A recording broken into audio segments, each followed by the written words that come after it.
Hi everyone, welcome to Korean Express YouTube channel. In this video, we are going to learn various Korean family terms. Now, instead of calling people by their names, Koreans often address people by their relationship that they share with them to show respect. That is, there are many relationship terms in Korean language, just as we have in Indian culture. So let's start with part 1. Okay. The first Korean word that is for family is 가족. 가족. Okay. Next one is the word for father, and that is 아버지. 아버지. Now again the word for father, which is a colloquial word in Korean. Colloquial word means a word that is used in everyday life. Okay. So that is appa. Appa. Okay. Next comes the Korean word for mother, and that is 어머니.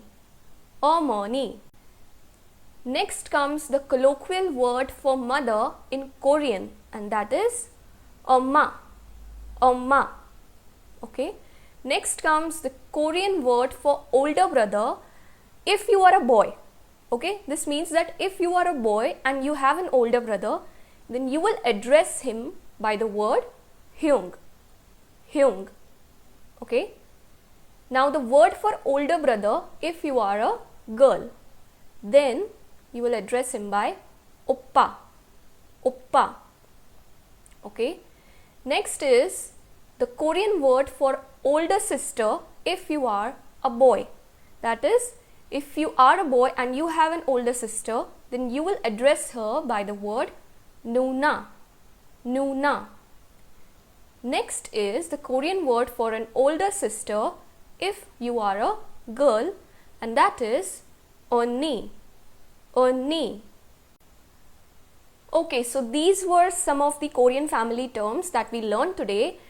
Now most of these terms you might have heard them if you watch K-drama, so you might be familiar with them. So I hope you liked this video. Don't forget to like, share and subscribe Korean Express YouTube channel. Thank you.